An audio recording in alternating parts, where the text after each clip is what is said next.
Does anybody want to be the fifth starter for the Cincinnati Reds in 2023? We'll talk about the battle for the fifth spot in the rotation on today's Locked On Reds. Let's go. You are Locked On Reds, your daily Cincinnati Reds podcast, part of the Locked On Podcast Network, your team every day. You are Locked On Reds with myself, Jeff Carr, and my co-host, Stephen Offenbaker. We are lifelong Cincinnati Reds fans that have turned an addiction into this team, into information for you. Locked On Reds is part of the Locked On Podcast Network. We are your team every day, and I want to thank you for taking time out of your day to listen to us talk some Reds with you. We encourage you, if you're listening, hit us up on Twitter or check us out on YouTube and drop a thought in our comments section. Talking Reds is what we do, and we want to talk Reds with you. And what we are talking about today, we've got a couple of different things we're going to be looking at because Nick Senzel's injury, he's going to start the year on the injured list. That opens up some opportunities for a couple of guys, one of whom may surprise you. We're also going to look at a missed opportunity that the Reds front office had years ago, eons ago. It's so long ago, but it's very interesting because it was a legend of the game. But Steve, first, we are going to begin by looking at this rotation situation. And before we jump into that, today's episode is brought to you by the Ultimate Baseball GM. If you've ever dreamed of becoming an MLB GM and managing your own baseball franchise, then this game is definitely for you. To download the game, just visit ultimatebaseballgm.com or look it up on the app stores. Our listeners get a 100% free boost to your franchise when using the promo code Locked On in all caps. That's LOCKEDON in all caps. All right, Steve. The rotation. This is looking a little bit rough because I have said that Brandon Williamson will break camp with the team. Even after yesterday's performance, he is continuing to struggle through spring training, and while I still think he should break camp with this team, he's not making that look easy. No, he really didn't look good at all. I'm not sure what exactly it is that's going on with him, but he's not really fooling anyone. In 2.1 innings pitched yesterday for his start out in Goodyear, he allowed 3 runs on 4 hits, walked 2. He did manage to strike out 4 in 2 1/3 inning, but his ERA sitting up around 9 for those that still like to use ERA. He's not done well. The problem, Jeff, is that they've already sent Levi Stout, as we talked about yesterday. He's over at minor league camp already. For whatever inexplicable reason they have come up with, Chase Anderson is still on the big league roster, eating up innings and making some starts. And I swear, if they open the season with Chase Anderson in this rotation, I'm going to lose my mind. Let's not do that. Let's not do that, because when he was added to this team, I said, okay, depth, World Baseball Classic, they're losing some guys. Well, they already got one back. Teheran Guerrero, he's back in the fold. He pitched yesterday, gave up another run. But yeah, if Chase Anderson breaks camp with this team, I don't see him on any of the like C. Trent or Mark Sheldon or anybody's roster predictions still, which is a good thing. But the fact that he's still there and Levi Stout's already been sent down to minor league camp just has me scratching my head a little bit. When it comes to Brandon Williamson, the ERA doesn't concern me. The earned runs, the hits allowed doesn't concern me. When it comes to spring training, what I am concerned about is he continues to have outings with multiple walks. This was something he struggled with last season in AAA, was the walk rate. And the strikeout rate is doing pretty well. He's done a good job of inducing swings and misses. But if he's also going to pair that with walking plenty of guys, then yes, when you do give up a couple of hits, you're going to get burned. And the fact that he just hasn't seemed to luck out of any of those outings with multiple walks just goes to show you the uphill climb that he still has. I still believe he should break camp with this team. I still believe that follows along with the mantra that we have for this season. Do we want the Reds to hit that wonderful 80-win plateau and have us all pay out on those huge, the long shot bets that we put down. Yeah, that'd be great. But that's not the mantra. It's figuring out the young core of this team, who's going to be here. If you can figure out if Brandon Williamson is ready to go this year by giving him an extended look, you should do it. There is no realm of reality where a Chase Anderson, a Connor Overton, or dare I even say Luis Cessa should be in this rotation for the majority of the year over Brandon Williamson. Yeah, I mean, I'll start here. If it's Chase Anderson that they're going to put in the 5th spot to begin the season, then they might as well just keep Williamson on the roster. Take him, let him learn on the fly. That's what I would do. If we're going to talk about Luis Cessa, though, that's a different conversation because he has shown that he does have some ability to be a back end of the rotation kind of guy. If they're going to open with him as the 5th starter, and then maybe make a transition later when either Williamson figures it out or Levi Stout is ready, I'm okay with that. I can live with Luis Cessa being the 5th guy in the rotation to start things, but definitely not Chase Anderson. If we're looking at a number 4 of Luke Weaver, which I think we are, that 5th spot, it could go either way. Williamson, Cessa. Cannot be Chase Anderson. And as far as Connor Overton goes, I think he's going to be the long man. I don't think that he's shown us enough to fight his way back into the rotation. That being said, if they give him a couple starts between now and the end of spring and he does show us something, he could insert himself into this conversation. Yeah, and I mean, I guess I agree with you a little bit there in that if it's not going to be Brandon Williamson, I guess it might as well be Luis Cessa. We talked about yesterday. I really think the best value he's got on this team is in the bullpen as the super relief pitcher. But I guess that is, if you're going to give Williamson a minute to figure out his command and maybe cut down on the walks, and maybe you'd rather him do that at AAA where it's a little bit, not as harmful to his psyche. I don't necessarily agree with that, though, because baseball's still baseball. I look at this and I say, if Williamson's going to figure anything out, let him figure it out here.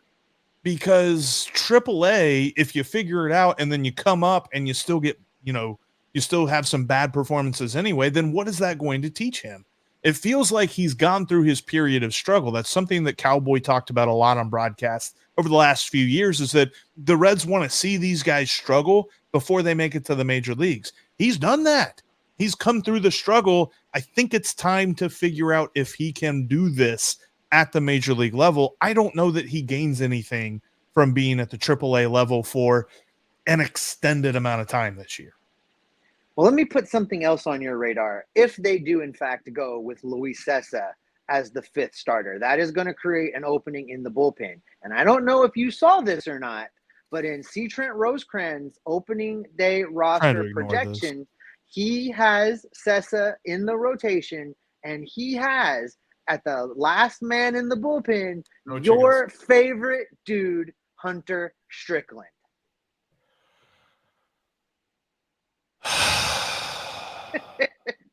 Hey, I saw that. I didn't write it. That's C. Trent Rosecrans. I saw it. And here's the thing. This is not, Trent does not write from, well, this is what I think is the best course of action for the Reds. Trent writes from what he's hearing, what he knows, and the points, the insight that he is given. That is why he is such a value to follow, because he knows the inner workings of the Reds.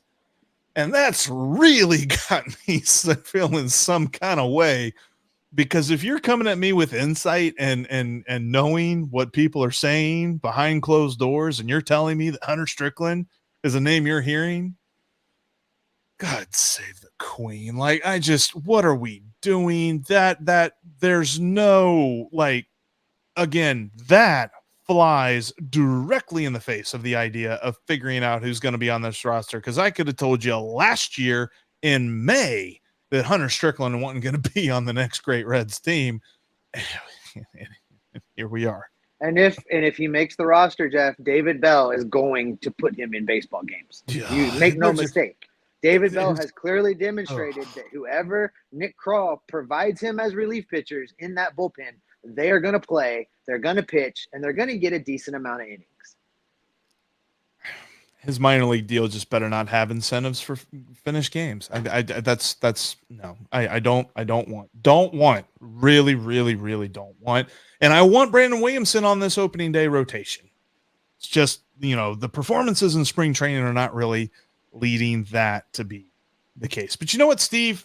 Let's look back for a second. We talked a lot about spring training and what's going to happen this year. Let's look back, because the Cincinnati Reds could have had one of the greatest baseball players ever twice. Coming up next, we'll look back on how the Reds front office whiffed a long time ago. Before we talk about that, though, I want to tell you about one of today's sponsors, and that is the Ultimate GM. The Ultimate GM is the ultimate app for you when you're talking about wanting to run a baseball team. It's a great game that you can play on your mobile device, whether or not you have an internet connection. And I'm really excited about them. They're a new partner here with Locked On. The Ultimate Baseball GM app is the game that puts Major League front offices in your pocket and on the go, and it's free to download on the App Store or Google Play. Take a franchise from the bottom to the top of the league, as you can play the Ultimate GM from anywhere, literally anytime.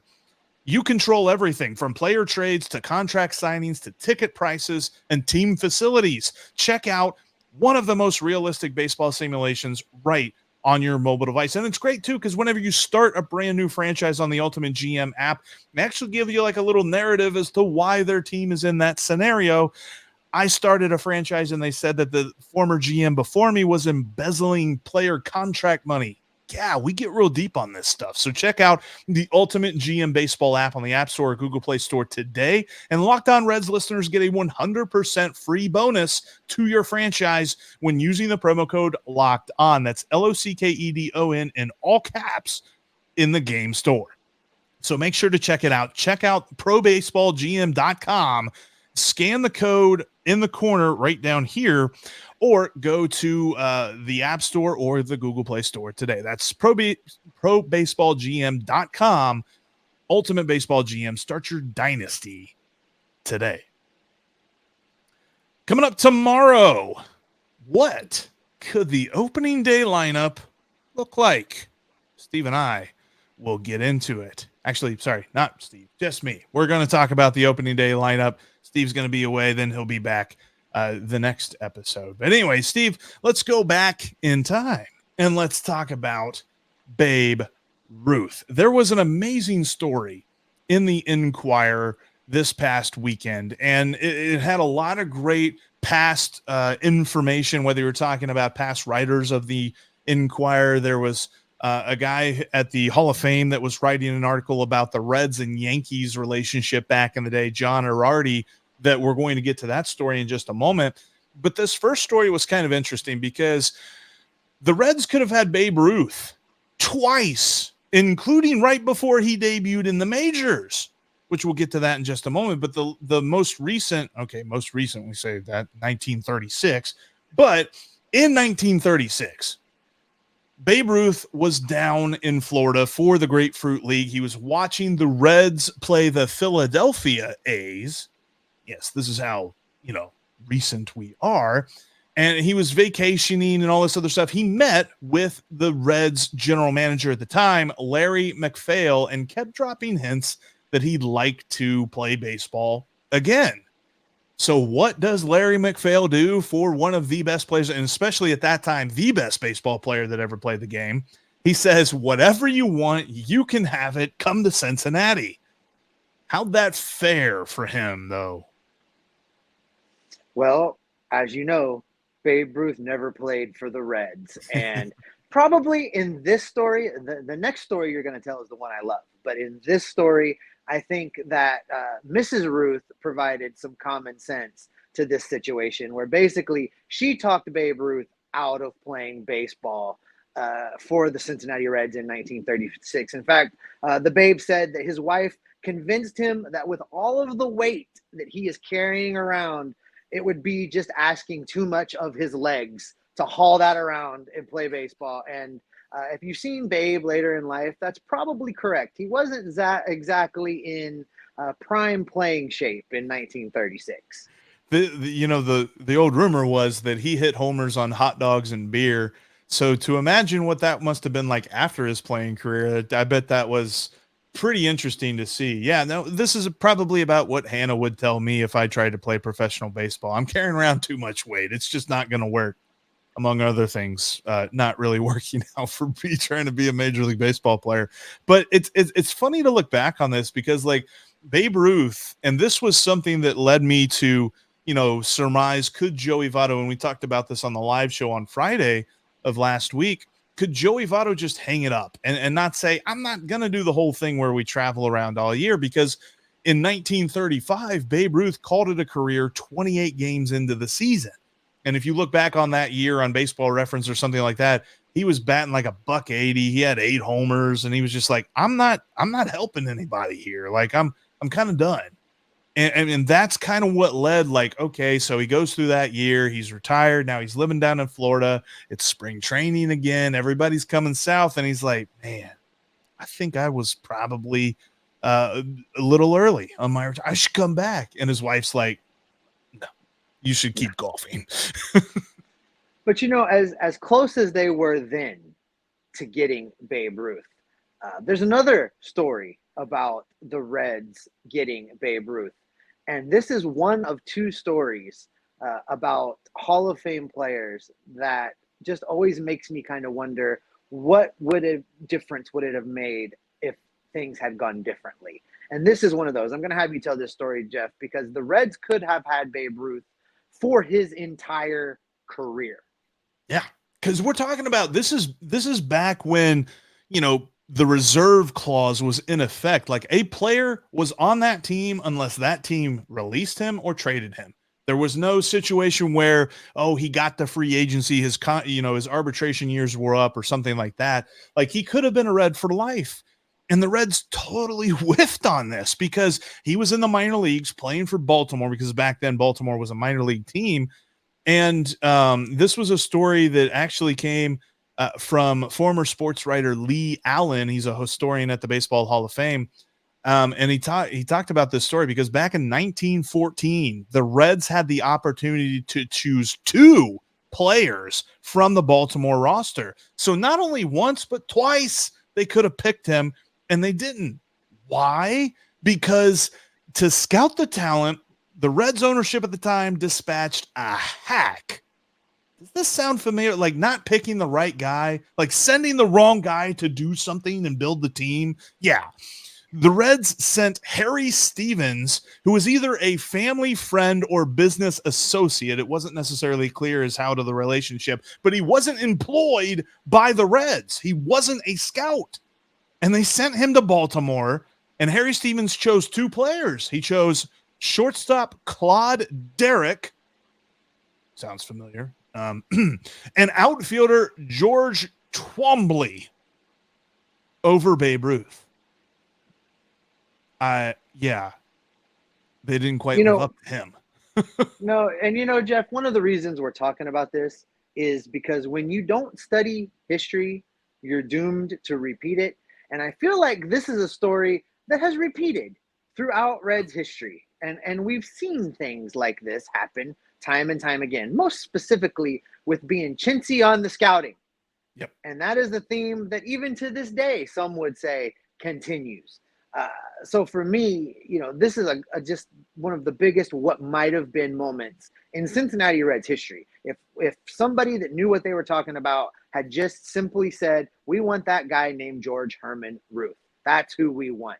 It would have been a franchise-changing selection. And as I said when we started this, Jeff, this is one of 2 examples of how I wonder the difference it would have made if people had got it right. The other one is, of course, trading Frank Robinson for Milt Pappas to Baltimore, again with Baltimore. But Something about Baltimore. But so those are the 2 examples in Reds history that I always wonder how things would have played out differently if the Reds had gotten it right. And it links to present day for this reason, because I feel like the Reds have understood that for so long they'd been getting it wrong that they reestablished their organization over the last couple of years. And they've set themselves up to at least hopefully get it right this time. They've got guys in the right spot. We talked about that this offseason with moving some coaches around, moving some, pitching coordinators, hitting coordinators, things like that.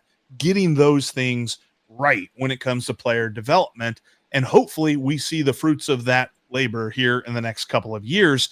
But this is going back. This is one of the many, like you said, many examples in Reds history.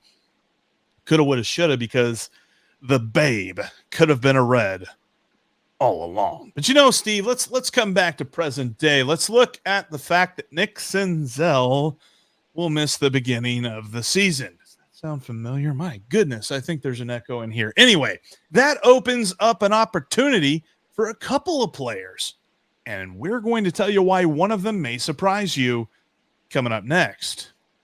Before we get into that, though, I want to tell you about one of our other sponsors today, and that is FanDuel. FanDuel is the official sports book of Locked On, and we're like 2 weeks, right? So a little over 2 weeks away from opening day, and you need to check out FanDuel right now. Download FanDuel as it's your best companion for baseball season, and new customers get a no-sweat first bet of up to $1,000. That's bonus bets back if your first bet doesn't win. And you can make your first bet a future. As you look at the Reds, we talked about this before, there is a long shot bet, and there's a reason it's a long shot. It's not supposed to happen. We're not expecting it. But if everything goes right, it could happen. 99th percentile thing for the Reds. But hey, if the Reds win 80 or more games and that bet hits, it's plus 1,100 or 11 to 1. Those are really, really good odds if you throw a couple of bucks on them and that actually happens. So don't miss your chance to get a no-sweat first bet of up to $1,000 and bonus bets back when you go to FanDuel.com/locked-on. That's FanDuel.com/locked-on to learn more. Make every moment more with FanDuel. They're the official sports book of Locked On. And now that sports betting is legalized in the state of Ohio, Locked On has the perfect podcast for you to put a couple of bucks in your pocket. That's Locked On Bets. It's just like Locked On Reds. It's free and available on all platforms, as Lee Sterling, who works for Paramount Sports and is a great handicapper, gives you the best bets for the day. Locked On Bets is free and available every Monday through Friday. You can also follow the podcast on all platforms, including right here on YouTube. Also, make sure that you're following us on Twitter. You can follow me at Jeff Carr with 3 Fs. You can follow Steve at S. Offenbaker with 2 Fs. And you can follow the show at Locked On Reds. There's no Fs in that. Steve, the big news story coming out of camp that doesn't involve the rotation is Nick Senzel. He's going to be out. In fact, it's just an echo. It's an echo of an old story. I mean, look, I still feel really bad for Nick Senzel, and I'm interested to hear what you do with the lineups tomorrow. As you mentioned earlier on, Jeff is going to bring you the first taste of what the opening day lineup could look like. He's going to be doing that solo because, as you can see, guys, I am dressed for baseball at UH. I am heading to Les Murakami Stadium right after this to watch some UH college baseball. So I'm going to be out tomorrow, but I can't wait to hear what you do with this lineup, Jeff, because Nick Senzel, now officially being relegated to the injured list again to start the season, is going to create a narrow window of opportunity for somebody else to maybe get some playing time and get established while Senzel's out. And then the Reds could have a really big problem on their hands, but a nice problem when Senzel's finally ready to go. So my question to you is, who do you think will benefit the most from Nick Senzel starting the season on the injured list? My first thought is Will Benson, because I think that opens the chance for him to play just about every day. We've talked about this before. The platoon splits that Will Benson has as a left-handed hitter really only affect his slugging percentage. He still had great plate discipline. He still did very good at getting on base against left-handed pitching, and he is very, very disruptive on the base paths to any pitcher, right-handed or left-handed, because he's so fast and so athletic. So he's a dude that I really think he could almost take a hold of the center field position if you say, yeah, Will Benson could play every day, because I think he's going to get a shot to, at the very least, play against any right-handed pitcher on the opposing team. Well, even if Will Benson finds a way to be in the lineup and hit well against left-handed pitching, the Reds are still going to need another right-handed outfielder because don't forget, this team still has Jake Fraley, it still has TJ Friedel, and both of those guys don't need to be playing when there's a left-handed pitcher on the mound. There needs to be another right-handed bat that you can put in the outfield. If my name was Matt McLain right now, I would be hanging out outside of David Bell's office. And when David Bell walks through the door, I'd be like, coach, I can play a little center field. Kind of did it at UCLA. I'd be happy to, head north with the big club, play a little outfield. Matt McLain could be the biggest player to benefit from Nick Senzel being out. Now would be the time, if Matt McLain wants to start the season on the big league roster, he should start lobbying to play in the outfield, and he should start playing in the outfield today. He needs to get out there and knock off the rust. It's been a while since he's been an outfielder, but he has been an outfielder. It wouldn't be teaching somebody on the fly. It wouldn't be a scramble. It wouldn't be a Jose Barrero experiment. It would be a bona fide, experienced outfielder that you're moving out there, and it helps move you along in the youth movement. It's a no-brainer for me. I've been saying all along that I felt like to free up a spot on the infield, someone was going to have to become an outfielder, and why not be the guy that's already an outfielder? Now's the time. We have said multiple times on this show that we want the kids to play. We want the young prospects to be called up who look like they're ready, and Matt McLain looks like he's ready. Make no mistake about it, my only counterpoint to this is it feels like the Reds are probably going to replace Nick Senzel with Chad Pender. That's not getting anybody excited. That's not going to be a guy who's going to be here for the future. That's a placeholder. I would love to see Matt McLain break camp with the team because he has shown this spring training that he can hit major league pitching. And you're right, he has that experience in center field, much more so than we were trying to suggest that Spencer Steer has outfield experience or something like that. He is, very flexible when it comes to the outfield. So he could also play infield as well. You're talking about a super utility guy, which really kind of sounds like the role that Nick Senzel is going to have whenever he's healthy again. And these reports stem from the fact that he was slated to begin playing in Cactus League games this week, and then that got pushed back. And they immediately said when that was pushed back and he wasn't going to play it all this week, that meant that there was no chance he was going to make the opening day roster. So he could only be out for a week or two, but when we've seen this in the past, for every week or two that he is slated to be out, he's usually out for another couple of weeks after that. So just knowing from past experience, there's going to be opportunity here, whether you're talking about Will Benson playing every day or whether you're talking about the possibility of Matt McLain getting that shot to break camp with the team. For me, Jeff, I feel like we keep talking about when Nick Senzel is healthy and back. What if Nick Senzel's not healthy and not back? I mean, there must be more going on with this foot than has been publicized. And, we're not the medical doctors. I have not examined Nick Senzel's foot. You have not examined Nick Senzel's foot. We really don't know what's going on with that foot other than he can't play on it. And what we do know wouldn't be the first time either. Right. Every other player on this team has been participating in baseball activities for about a month to get ready to start the season. So if Nick Senzel hasn't even started baseball activity when we break camp, it's going to be at least May before we see Nick Senzel. This is why I'm saying now is the time for Matt McLain. If Matt McLain really wants to be a member of this team right now and avoid a bus trip to Louisville, then I say go to David Bell and say, hey, I'll play outfield right now. And let's see what happens.